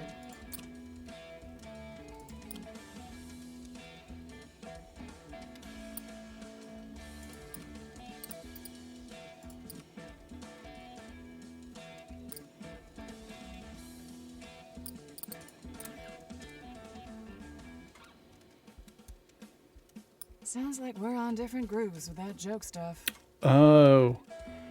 Meemaw's a funny story. Trust. Okay. I trust with my fellow travelers. For the most part, people on the bus would step on you if you were down, or even push you down. Here's the sun. That brings me back. We used to talk all night long when I was following the dead, too. That's what I think I was really looking for. Community. People to share my life with. It wasn't a perfect solution, but I loved the laugh. I'm headed this way. Keep an eye out for me, okay? Maybe we'll share a fire again soon. Damn.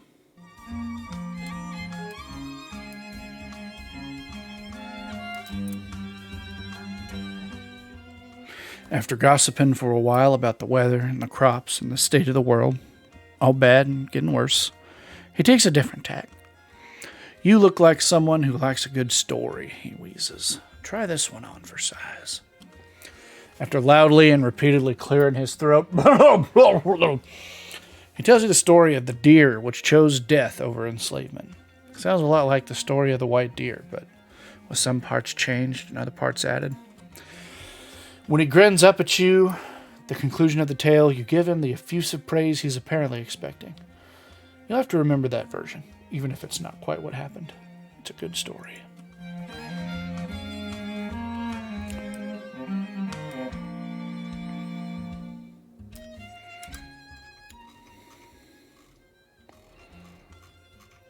Okay.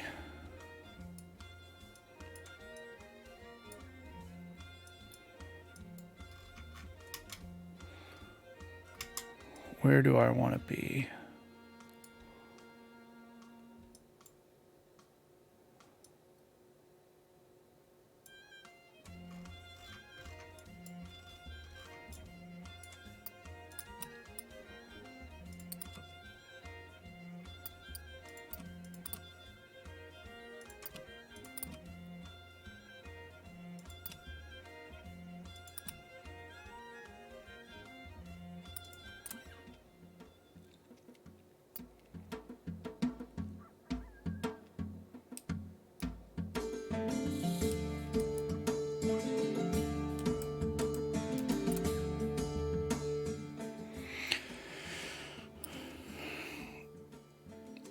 110% true, he says. I heard it from my nephew, and it happened to someone he knows as well.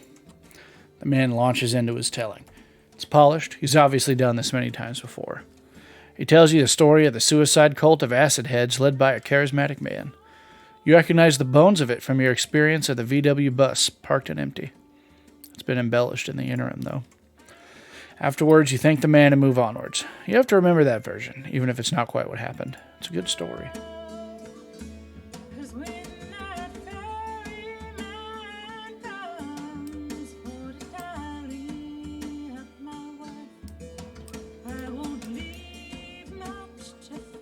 Ferret Trip, what forums are you looking on? There's a couple of us that stream on this channel. Oh, yeah. We do a lot of Pokemon here. We're not doing that tonight. This is Gamer Church. But actually, tomorrow night, Nathan's going to be doing his Mono Shiny Nuzlocke. I do mono-type runs, and Ian does whatever. And actually, earlier today, you missed it. We were doing Pokemon Coliseum, which it's my first time playing through that game. Sorry you missed the Pokemon stuff, but I'm Rusty. We've also got Nathan and Ian, who are brothers, and we're the three main people that run the channel. We also have our artist, Sammy, who goes by Chaos, who also streams with us a lot for things like Monster Hunter. And welcome. If you would like to keep an eye on what we're doing, we do have a Discord, slowly growing with some people.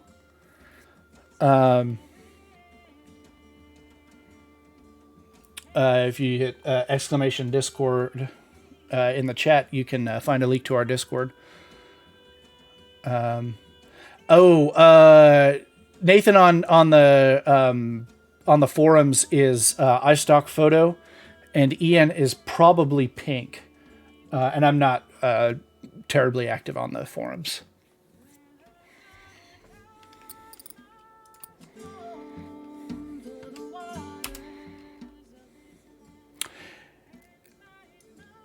Yeah, iStock Photo is known in the area. He's and he's actually doing a like a Microsoft Paint recap of one of his Nuzlocke runs that he did a long time ago, and he's in the middle of that. Yeah. Welcome, and stop by some other time when we're doing the Pokemon stuff. Ferret Trip.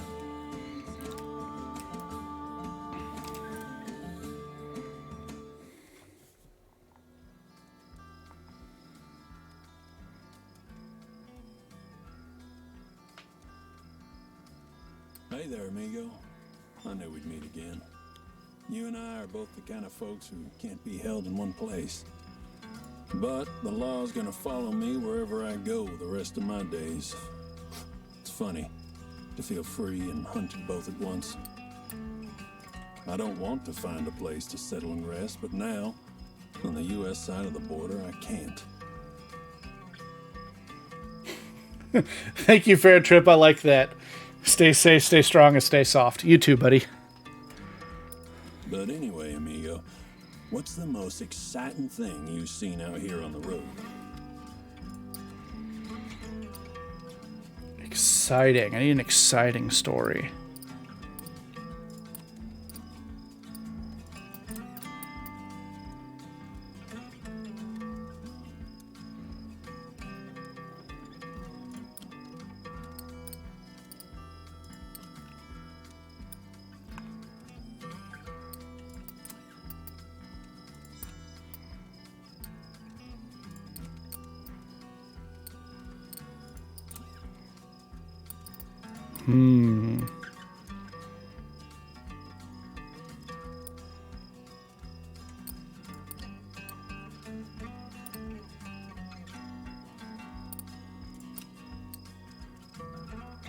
Maybe...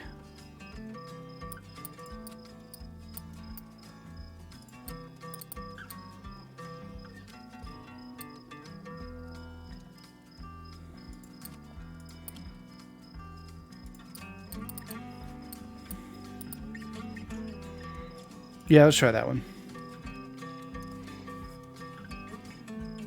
You trying to scare me? It's a scary story. Weak stuff ain't putting a drop of heaven. Some people's idea of heaven is everything civilized, whatever that means. If civilization means men coming around, carving up the desert and taking pieces for themselves, well, I hope civilization collapses and it all goes back to how it should be. But anyway, you know some funny stories, right? Meemaw's funny.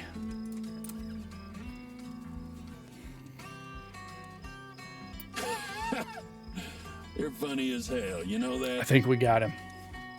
We put this story to bed. Can't trust no one out here, now that I got a bounty on my head. All I can do is get to a place where my face don't mean nothing to nobody. I'll bet you've seen some really wild, exciting stuff out there, though. Tell me about it.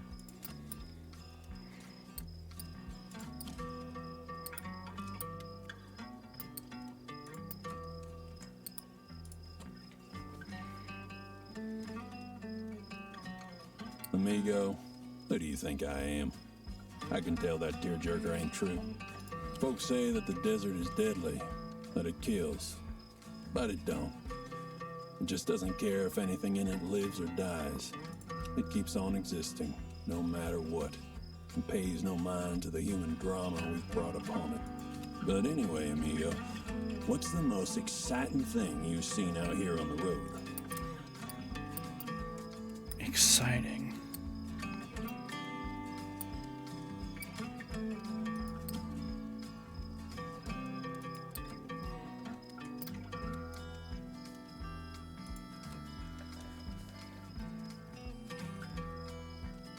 Oh, come on. That one didn't really happen. But talking about my choices, my recent choices, I didn't set out trying to hurt no one. But the more I see men trying to bring harm to the desert, the more I feel like I gotta stand up for her. So, you know any good jokes?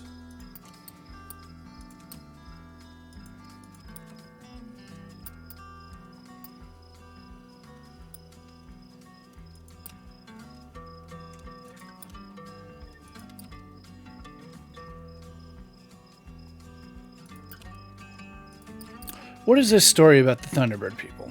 And I'm flubbing this one on purpose because I think I've passed this guy. Oh, come on. I can tell that's a tall It's not tale. giving me any I'm clues. free now. But I don't know if you can really call being on the lam being all that free. I gotta watch where I go. It's just another fence, another do not enter sign on top of all the other ones we got around here.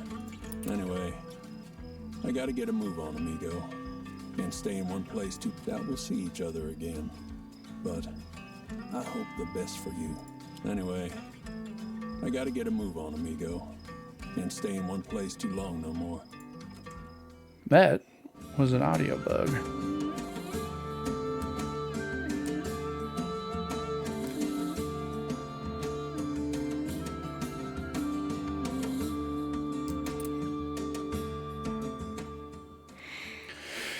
These men lean against the wall of this hardware store, smoking and chatting. They wave you over. You heard this one before? They launch into a group recitation of the man who ate only molasses, interrupted one another in their excitement to tell it. You recognize the story. It's the story about the man who made molasses. Someone's added to it in the meantime, though. What do you think? One of the men, eyes bright. You think that really happened? Definitely did. Well, I'm not sure myself, he replies, but damn, it sounds wild.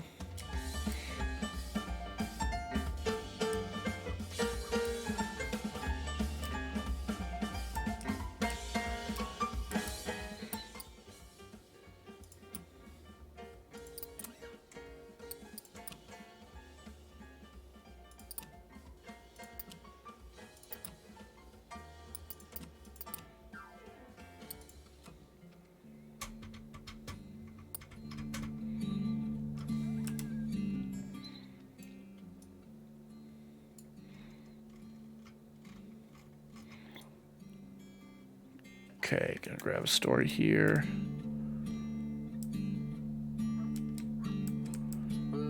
move up the west. On the bare bones of the earth. No, he keeps saying, no way. You listen in as the man on the radio finishes a wild story about black-winged death taking the soul of a drunkard. I swear this is what happened, the cop over the radio insists. That's when it clicks you. You know this story. It's a stranger version of the story of the whippoorwill watching for death, but with some bits left out or replaced. Ain't true, the cop in the truck sighs. If only he knew.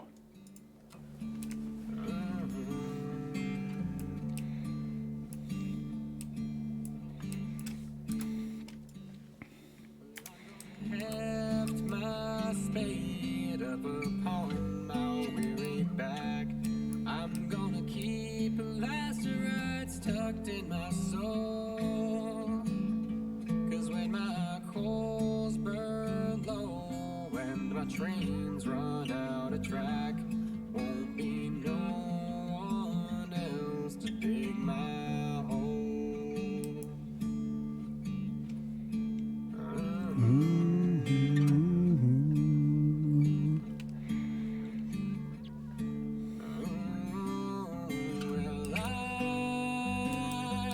No companion except the wind and the sea.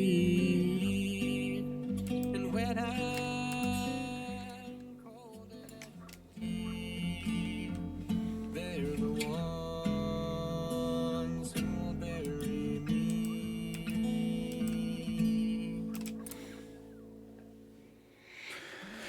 These fellas are lounging in the front of a half-finished office building, taking their lunch break.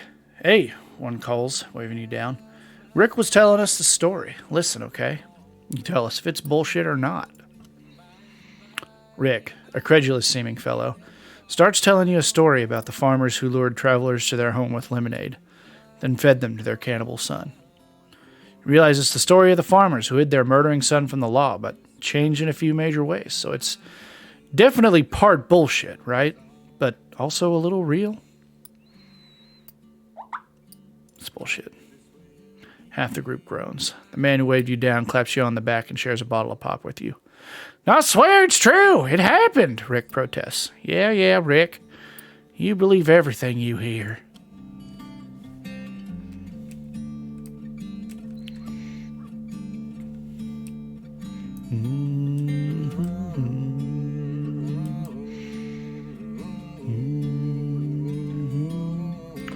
Fuzzy, oof, what?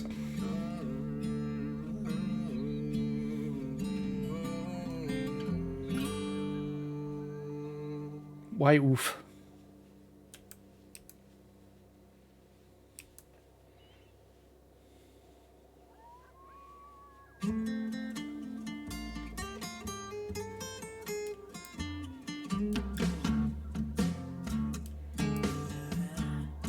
Ah, yeah.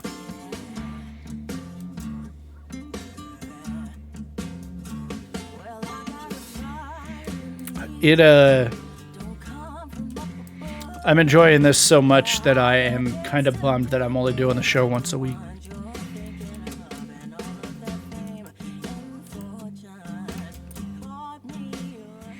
This man can barely wait to get through the pleasantries before asking if you've heard this story. 110% true, he says. I heard it from my nephew, and it happened to someone he knows well. Well, sure. And launches into its telling. It's polished. He's obviously done this many times before. He tells you the story of the murderous tomcat.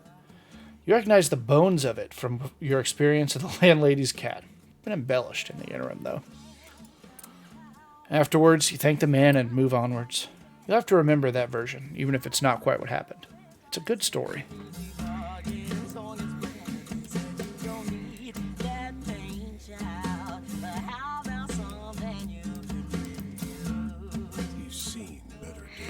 Yeah.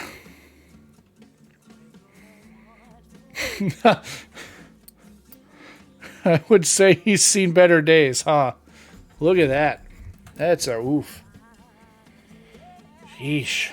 Hard times all over, the bull says archly, with what seems to you an aristocratic air. It Its blood, still fresh, pools around your feet. I will touch the blood. You dip a finger in.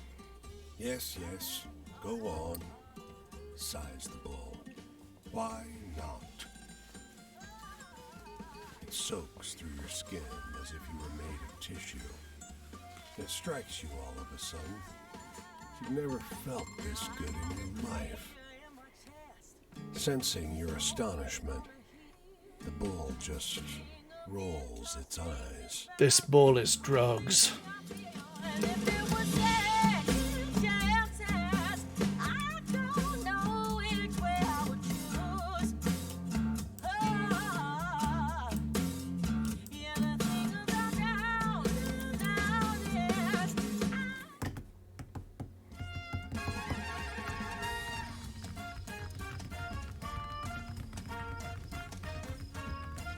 Don't you come no closer. I ain't talking to you. I ain't got nothing you want. Stay back there. I got a gun on me.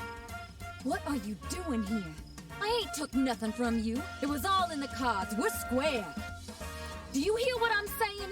Get going. I'm saying oh, well, fine. You just sit there.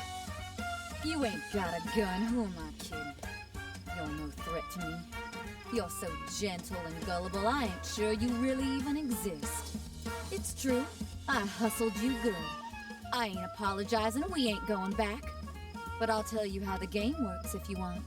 My little favor, sweetheart. Now you show me how you do it. Pretend I'm a mark and tell me a story to make my heart race.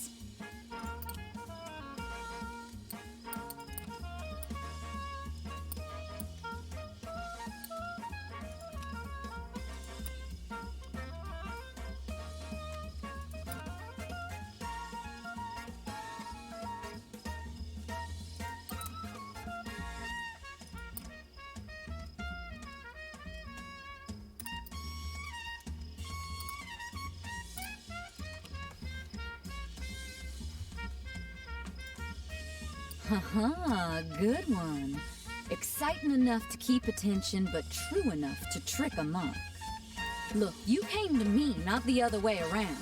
You listened to me, you stayed around me, you knew what it was. You stayed because you wanted to, and that's okay. You were free. Free to watch me take it from you. Now it's your turn. Scare me like you'd scare a good monk.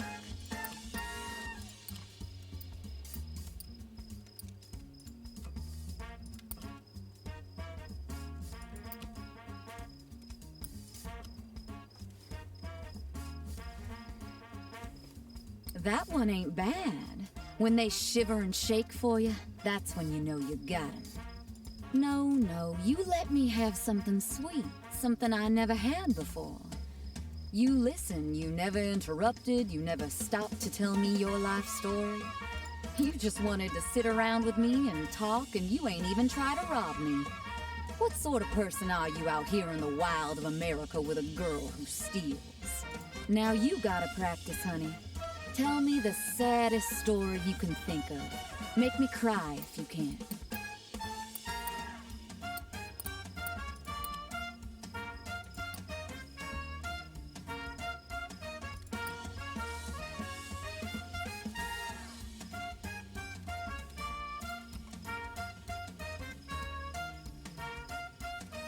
Oh, now that was very good. You tug on the heartstrings till cash comes out. Man, we got it. My mom would be proud of me for taking instead of being the victim. She would. She would be proud of me. All that time being beaten, being left by the guys who said I love you, or the cops, or the casino security. But sometimes I get the better of the world and I ain't sorry. I ain't sorry one bit. I got you fair and square. Now it's your turn. Scare me like you'd scare a good monk.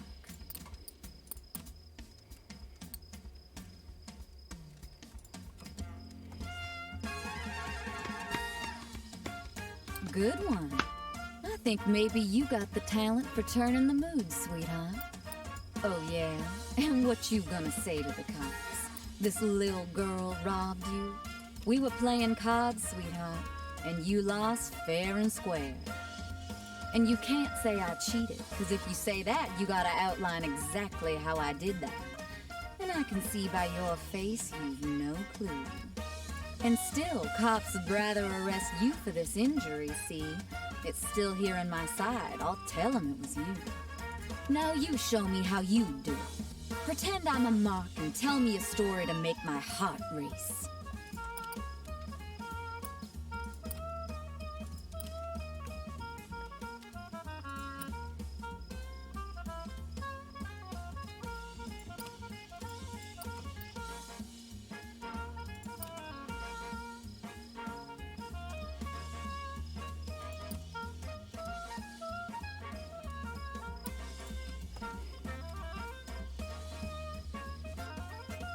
You thrill 'em like that and they'll be all yours, honey. This country is built on this. It's built on taking. You think I owe you some sort of sorry for this mess? I do not. I don't owe you a sorry feeling in my body. I want it from you fair and square. And honest to God, anyone else would shoot you for coming back. This country as it is. It's just my way, you know. I was shaped by the world, and all I do is reflect the nature of it. You know, wherever you go, I'll be taking a little extra from a stranger. No prejudice. How's that for you?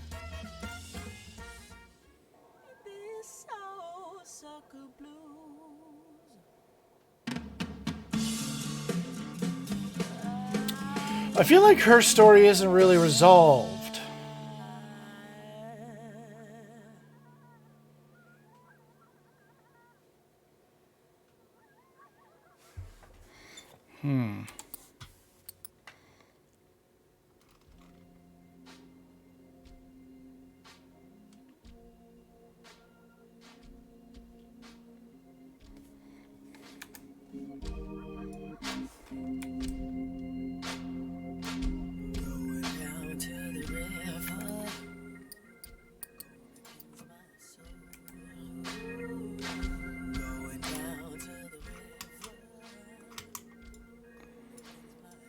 All right, next week we got 1, 2, 3, 4, 5, 6 right in a row there.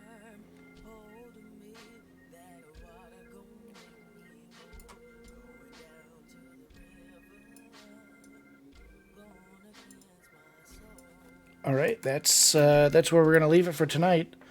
Tomorrow night, tomorrow Ian and I are raiding in Destiny, and if we're done, Nathan will do his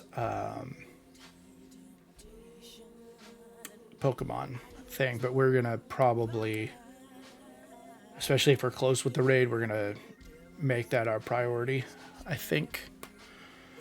And then Friday night, we don't know for sure. It'll be Monster Hunter, but I might not be there. We'll see. It'll definitely be streamed from their perspective. But I'm going to be out of town until Friday-ish. So we'll see what's going on there. But we'll definitely be continuing Monster Hunter. And